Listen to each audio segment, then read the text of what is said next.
السلام علیکم ورحمۃ اللہ وبرکاتہ۔ امید کرتے ہیں ناظرین آپ تمام حضرات بخیر و عافیت ہوں گے۔ جیسا کہ گزشتہ ویڈیو میں ہم بتا چکے کہ عید الفطر تک ہم اس چینل پر صرف مذہبی امور سے تعلق رکھنے والی ویڈیو اپلوڈ کریں گے۔ گزشتہ ویڈیو استخارے سے تعلق رکھتی تھی۔ آج کی جو ویڈیو ہم آپ کی خدمت میں پیش کرنے جا رہے ہیں اس کا تعلق شب برات سے ہے۔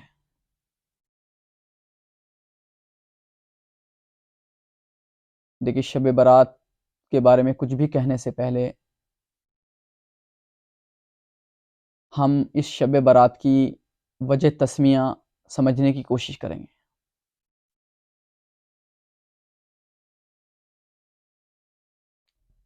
برات کہتے ہیں رستگاری، نجات، چھٹکارا۔ تو شب برات میں دو لوگوں کو چھٹکارا، نجات میسر ہوتا ہے۔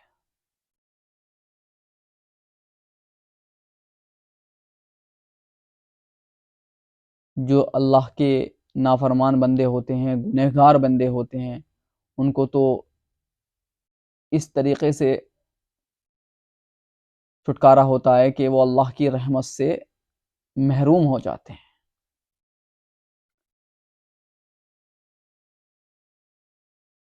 اور جو اللہ کے فرما بردار بندے ہوتے ہیں، نیک بندے ہوتے ہیں، اللہ تبارک تعالیٰ کی اطاعت گزاری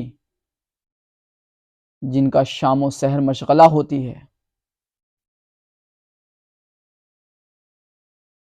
اللہ تبارک تعالیٰ شب برات میں ان کو جہنم کی آگ سے اپنے غضب سے نجات دے دیتے ہیں۔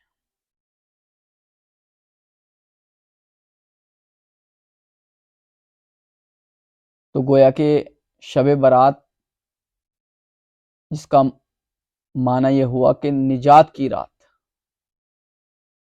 تو یہ بدبختوں کے لیے بھی نجات کی رات ہے کہ وہ اللہ کی رحمت سے محروم ہو جاتے ہیں، نکل جاتے ہیں۔ اور یہ نیک بندوں کے لیے بھی نجات کی رات ہے کہ اللہ کی رحمتیں ان پر برس جاتی ہیں اس رات، اور ان کو اللہ تبارک تعالیٰ اپنے عذاب سے، جہنم کے عذاب سے، اپنے ناراضگی سے نجات دے دیتے ہیں۔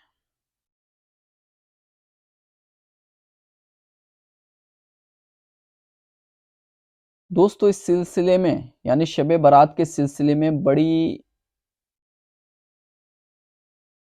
بے اعتدالی دیکھنے کو ملتی ہے۔ یعنی بعض لوگ تو شب برات کے سلسلے میں افراط میں مبتلا ہیں اور بعض لوگ تفریط میں مبتلا ہیں۔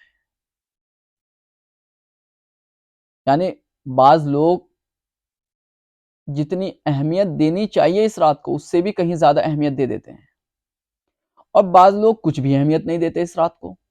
تو دونوں طرح مناسب نہیں ہے، دونوں طرح کا یہ رویہ اس شب برات کے ساتھ مناسب نہیں ہے،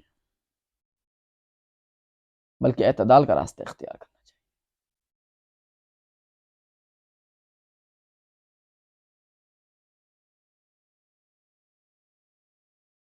دیکھیے، جو حدیثیں شب برات کے سلسلے میں کتابوں میں ملتی ہیں، بے شک وہ ضعیف ہیں۔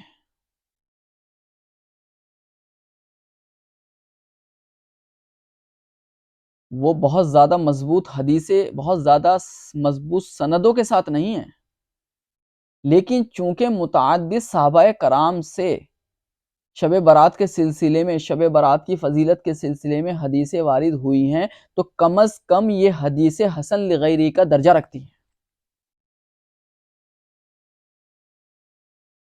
تو جب یہ حسن لغیری ہی کا درجہ رکھتی ہیں تو اب ان پر عمل کرنا ہوگا۔ یعنی ان پر عمل کرنے، عمل سے مراد، کرنے سے مراد یعنی واجب ہے، یعنی ان پر عمل کرنے میں اب کوئی مضائقہ نہیں ہے۔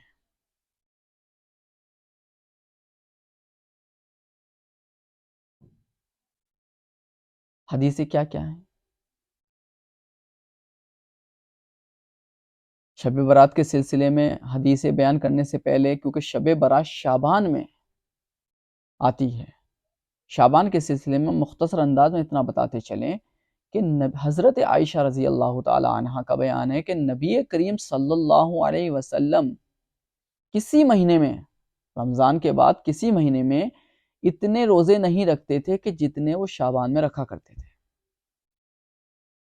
اور ایک دوسری حدیث کے الفاظ کچھ یوں ہیں جس کا مفہوم یہ ہے کہ نبی کریم صلی اللہ علیہ وسلم پسند کرتے تھے کہ میں شعبان کے اتنے روزے رکھوں کہ شعبان کو رمضان سے ملا دوں، یعنی گویا کہ پورے مہینے میں روزے ہی رکھوں۔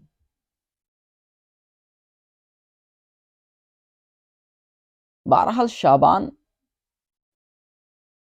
کا جو مہینہ ہے یہ بڑی اہمیت کا، بڑی فضیلت کا حامل ہے، اور اس مہینے میں روزے رکھنے کی کئی حکمتیں بھی ہیں جو محدثین نے، مورخین نے، علماء کرام نے کتابوں میں درج کی۔ مثلا نبی کریم صلی اللہ علیہ وسلم فرمایا کرتے تھے کہ میں شعبان میں اس لیے روزے رکھتا ہوں کہ شعبان میں نامہ اعمال آسمان پر اٹھایا جاتا ہے، اللہ کے پاس جاتا ہے، تو جب میرا نامہ اعمال اللہ کے حضور پہنچے تو میں اس وقت روزے سے ہوں۔ اور دوسری بات، شعبان میں روزے رکھنے کی ایک حکمت یہ بھی ہے، ماہ مبارک جو تمام مہینوں کا سردار ہے، بڑی برکتوں، بڑی رحمتوں کا مہینہ ہے، اس کی تعظیم کے لیے ہم روزے رکھتے ہیں۔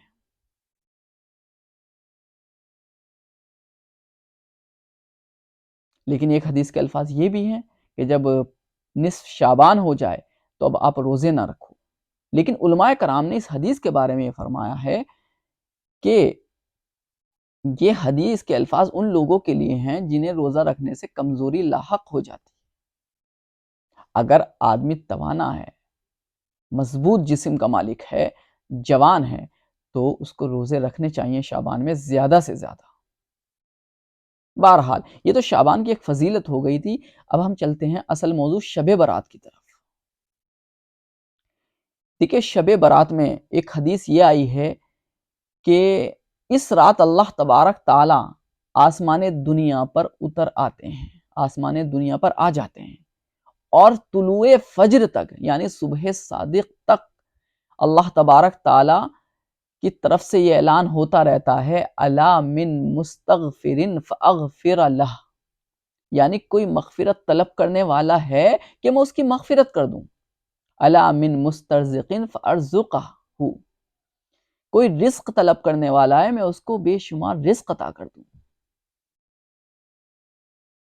الا مبتلا فاعافیہ، کوئی کسی پریشانی مصیبت میں مبتلا ہے، کسی غم میں مبتلا ہو چکا ہے تو میں اس کی پریشانی کو دور کر دوں۔ تو دوستو یہ اعلان یہ نہیں کہ ایک دفعہ کر دیا، یہ اعلان طلوع فجر تک ہوتا رہتا ہے۔ اب یہ ہماری بدبختی ہے کہ ہم ہے نا اس رات میں بھی اپنا وقت موبائل میں لگا دیتے ہیں، یہ بے فضول باتوں میں، الٹی سیدھی چیزوں میں اپنا وقت ضائع کر دیتے ہیں، بازار میں پھر کر، مارکیٹوں میں پھر کر، یہ ہماری بدبختی ہے کہ اللہ تبارک تعالی تو اپنے بندوں کی طرف متوجہ ہے اور ہم اللہ تبارک تعالیٰ کی طرف متوجہ ہونے کو تیار نہیں ہیں۔ کس قدر کی پستی اور کس قدر کا ہمارا یہ اعتنائی ہے۔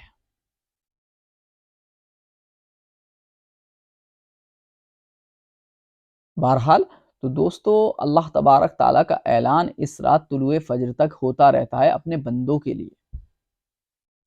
اب جو بندہ چاہے تو فائدہ اٹھائے، اللہ تبارک تعالیٰ سے اپنی مغفرت کرائے، اللہ تبارک تعالیٰ سے رزق حلال کا سوال کرے، اللہ تبارک تعالیٰ سے اپنی کوئی بھی پریشانی ہو اللہ تبارک تعالیٰ کے سامنے رکھے۔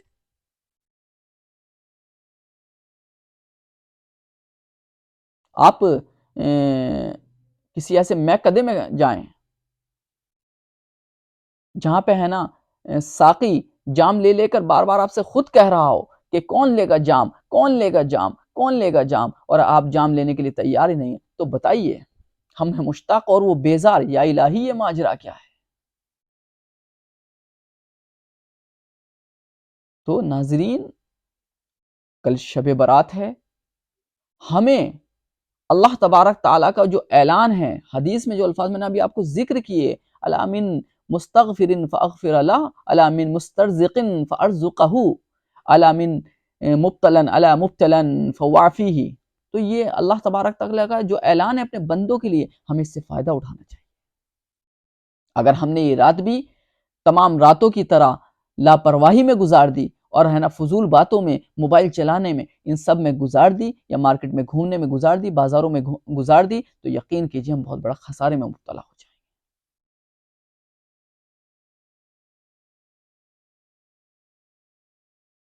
ایک دوسری حدیث شب برات کے سلسلے میں یہ بھی آتی ہے کہ اللہ تبارک تعالیٰ اس رات یعنی شب برات کو بنو کلب کی بکریوں کے بال سے زیادہ لوگوں کی مغفرت کرتے ہیں۔ دیکھیں بنو کلب کیا ہے؟ بنو کلب ایک قبیلہ تھا عرب کا، اس کے پاس سب سے زیادہ بکریاں تھیں۔ گویا کہ اس حدیث سے بنو کلب کی بکریوں کی مثال دینے سے مراد یہ ہے کہ اللہ تبارک تعالیٰ اس رات بے شمار لوگوں کی مغفرت فرماتے ہیں۔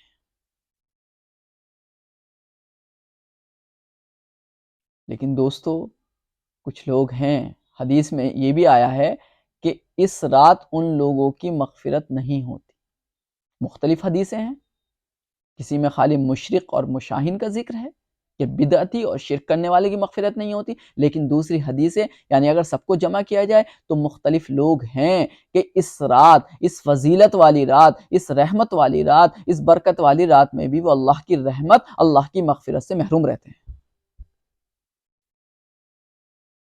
وہ کون لوگ ہیں؟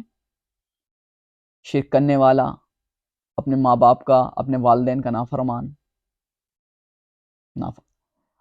یاد رکھیے گا، اپنے والدین کی نافرمانی بھی ایک گناہ کبیرہ ہے، جس کو آج کل گناہ کبیرہ سمجھا نہیں جاتا۔ اما یبلغن عندک الکبر احدہما او کلاہما فلا تقل لہما اف ولا تنہرہما وقل لہما قولا کریما واخفض لہما جناح الذل من الرحمۃ وقل رب ارحمہما کما ربیانی صغیرا۔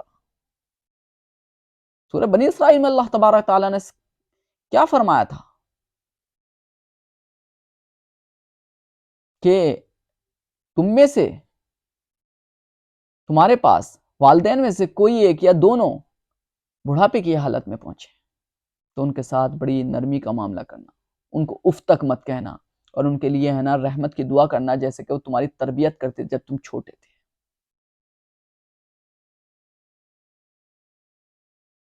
تو ناظرین، اس رات کو، شب برات کو، والدین کے نافرمان اولاد کی بھی مغفرت نہیں ہوتی۔ قطع تعلق کرنے والا، آج کل بات بات پر ہم ذرا سی بات ہو جاتی ہے لوگوں سے قطع تعلق کر لیتے ہیں۔ اسلام کو قطع تعلق بالکل پسند نہیں ہے۔ البتہ قطع تعلق کا جواز ہے اگر قطع تعلق ضروری ہو، یعنی اگر تعلق رکھنے میں کوئی فساد، کوئی فتنے کا اندیشہ ہو تو ایسے میں قطع تعلق کی اجازت ہے۔ ایسا نہیں ہے کوئی آدمی مثال کے طور پر ظالم ہے، ظلم کر رہا ہے، کوئی مطلب آپ کا دوست ہے ہو گیا، رشتہ دار ہو گیا، کوئی ظالم ہے، ناحق آپ کو ستا رہا ہے اور ظلم کر رہا ہے، پھر بھی آپ ظلم سہتے رہیں اس کے، تو اس سے قطع تعلق نہ کریں۔ تو دوستو، ظلم جس طرح کرنا گناہ ہے، اس طرح ظلم سہنا بھی گناہ ہے۔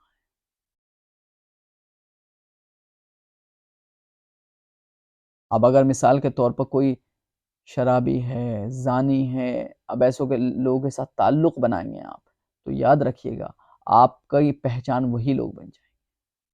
بہرحال قطع تعلق کرنے والا بھی اس رات اللہ تبارک تعالیٰ کی مغفرت سے، اللہ تبارک تعالیٰ کی رحمت سے محروم رہتا ہے۔ اسی طرح دوستو، زانی، زنا کرنے والا اللہ تبارک تعالیٰ کی رحمت سے محروم رہتا ہے اس رات۔ تو بہرحال یہ کچھ گناہ ہیں، اور بھی کچھ لوگوں کی نشاندہی احادیث میں کی گئی ہے، لیکن اس مختصر ویڈیو میں کیا ہم آپ کو بتائیں۔ زیادہ تفصیل کے لیے آپ ہم سے رابطہ کر سکتے ہیں۔ بہرحال دوستو کچھ حضرات ہیں، کچھ لوگ ہیں، کچھ بدبخت لوگ ہیں جو اس رات بھی اللہ تبارک تعالیٰ کی رحمت سے، مغفرت سے، برکت سے محروم رہتے ہیں۔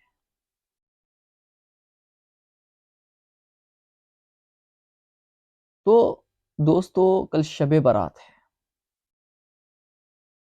ایک شب برات کے سلسلے میں ایک اور حدیث ہے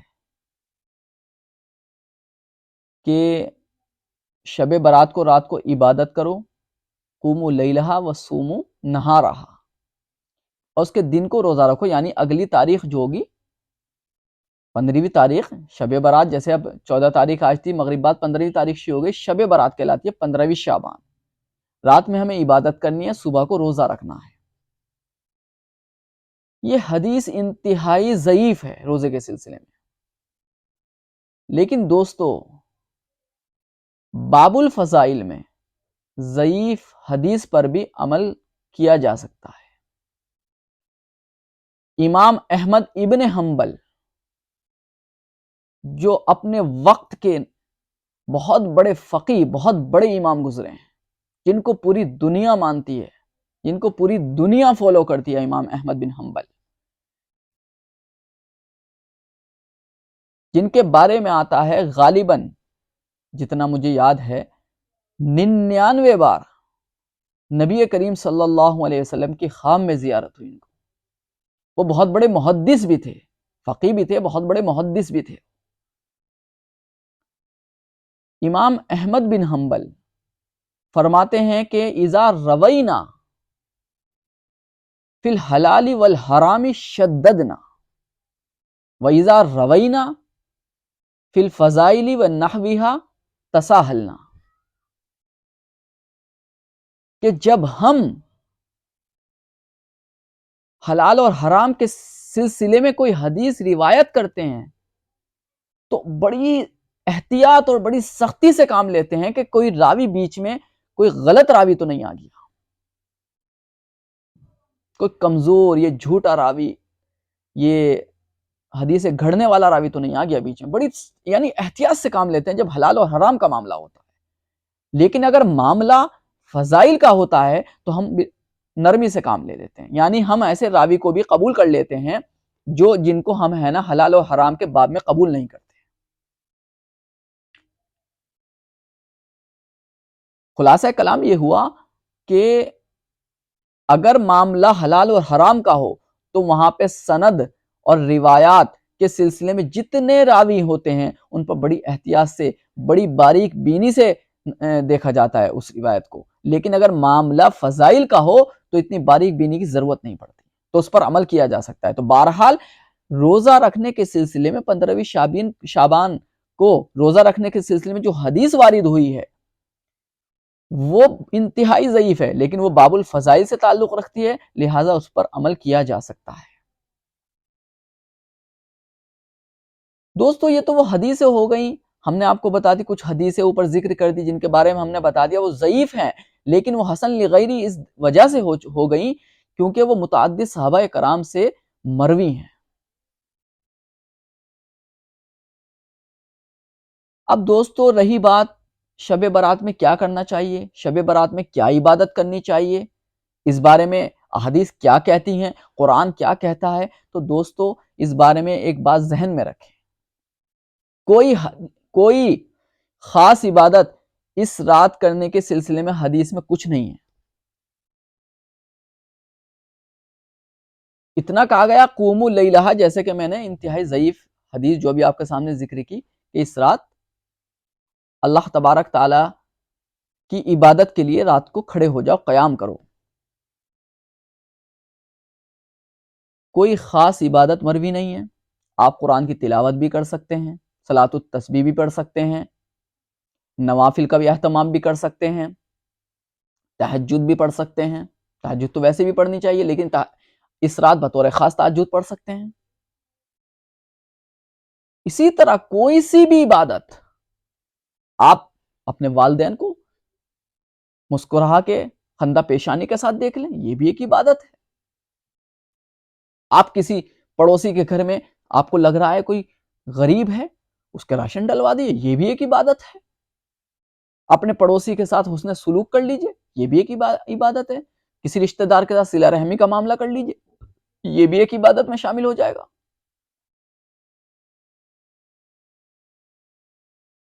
تو عبادت، کوئی خاص عبادت اس رات میں کرنی ہو، ایسا کہیں کسی حدیث سے ثابت نہیں ہے۔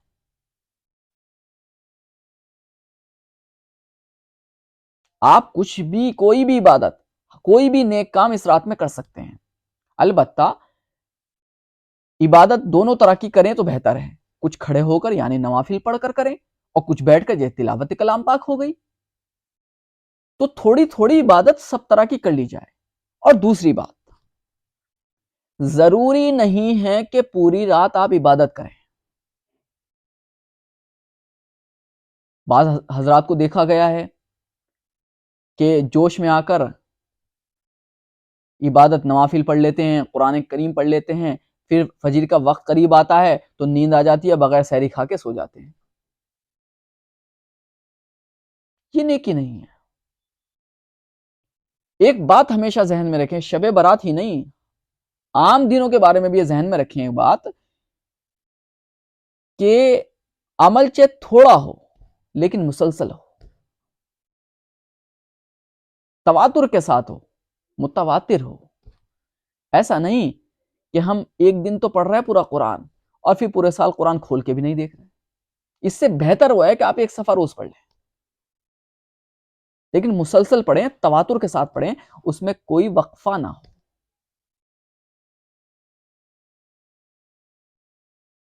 تو ناظرین، ضروری نہیں ہے آپ اس رات پوری رات عبادت کریں، آپ ایک دو سپارے پڑھ لیں، نوافل پڑھ لیں، صلاۃ التسبیح پڑھ لیں، تہجد کی 8 رکعت یا 12 رکعت پڑھ لیں، اور روزہ رکھ لیں تو نور علی نور۔ جیسا کہ میں آپ کے سامنے ایک حدیث بیان بھی کر دی، نبی کریم صلی اللہ علیہ وسلم رمضان کے بعد اگر کسی مہینے میں سب سے زیادہ روزے رکھا کرتے تھے تو شعبان کا مہینہ تھا۔ ماہ مبارک قریب آ پہنچا، اس کی تعظیم کا تقاضا یہ ہے کہ ہم ہر دن روزے سے رہیں۔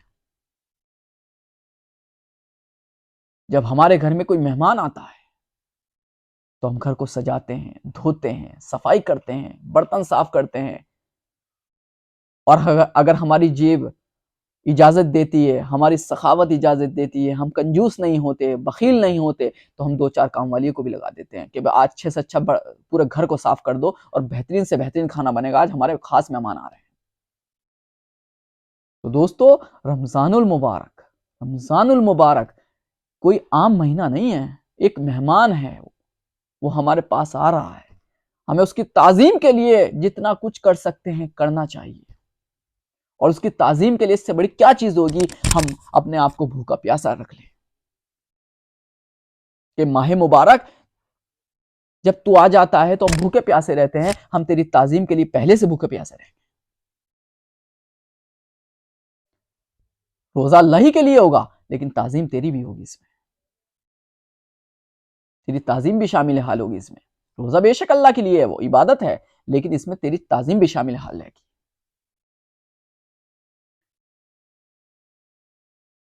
تو دوستو، روزہ ضرور رکھیں۔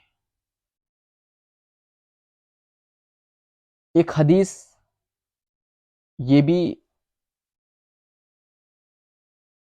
وارد ہوئی ہے، جو حدیث میں نے بیان کی ہے وہ بتانا میں بھول گیا۔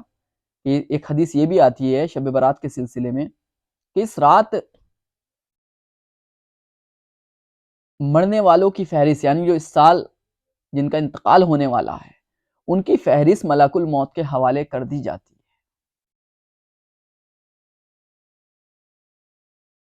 ناظرین، آج ہم آپ کے سامنے ہیں، آپ ہمارے سامنے ہیں، کچھ پتہ نہیں اگلے سال ہم ہوں گے یا آپ میں سے کوئی ہوگا کہ نہیں۔ ہو سکتا ہے کل جو فہرست ملک الموت کے حوالے ہونے جا رہی ہے،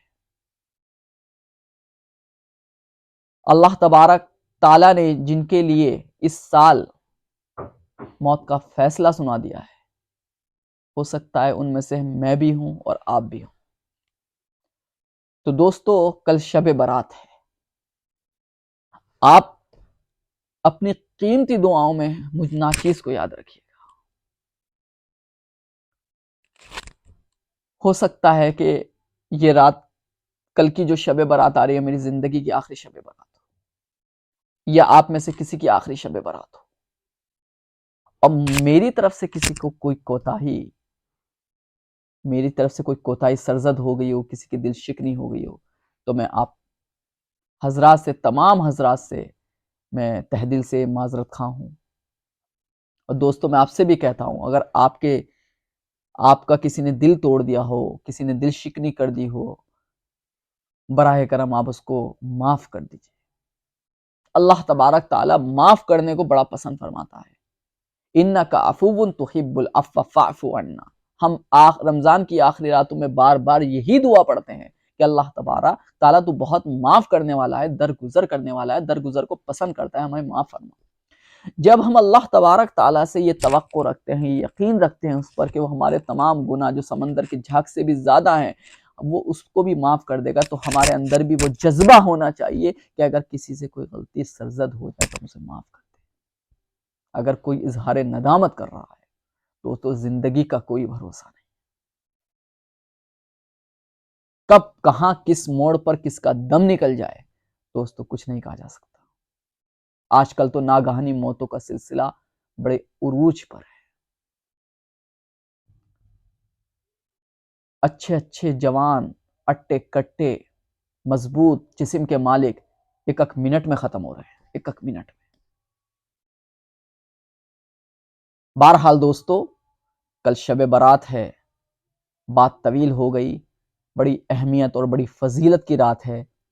اس میں آپ تمام امت مسلمہ کے لیے، تمام مدارس کے لیے، تمام مساجد کے لیے، تمام مکاتب کے لیے، ملک کے حالات کے لیے اور پوری دنیا کے مسلمانوں کے حالات کے لیے دعا کیجیے۔ اللہ تبارک تعالی ہمارے مدارس کی، مساجد کی، مکاتب کی، علماء کرام کی، سب کی حفاظت فرما۔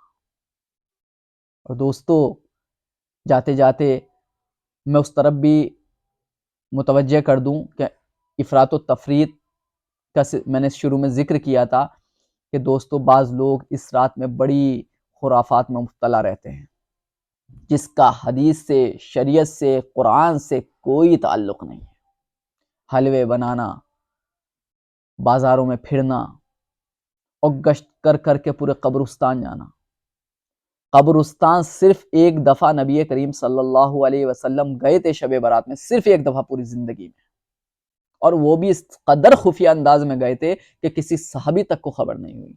صحابی تو دور کی بات، کسی زوجہ، نبی کریم صلی اللہ علیہ وسلم کے ازواج مطہرات میں سے کسی بھی زوجہ کو اس کی اطلاع نہیں ہوئی، مطلب اطلاع دے کر ہی نہیں گئے نبی کریم صلی اللہ علیہ وسلم کے قبرستان جانا۔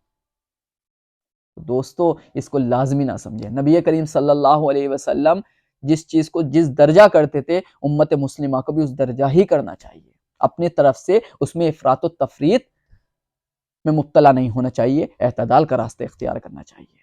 تو دوستو حلوے بنانا، مٹھائیاں تقسیم کرنا اور گشت کر کے قبرستان جانا، یہ کوئی حدیث سے ثابت نہیں۔ دوستو اس رات میں زیادہ سے زیادہ اپنا وقت عبادت میں گزار دو، یہی ہمارے لیے بہتر ہے۔ اور جاتے جاتے میں آپ سے پھر یہی دعا کروں گا کہ دوستو اس ناچیز کو بھی دعاؤں میں یاد رکھنا، اور تمام امت مسلمہ کو اس اپنی قیمتی دعاؤں میں یاد رکھنا۔ انشاءاللہ اگلی ویڈیو میں پھر ملیں گے، تب تک کے لیے خدا حافظ۔ السلام علیکم ورحمۃ اللہ وبرکاتہ۔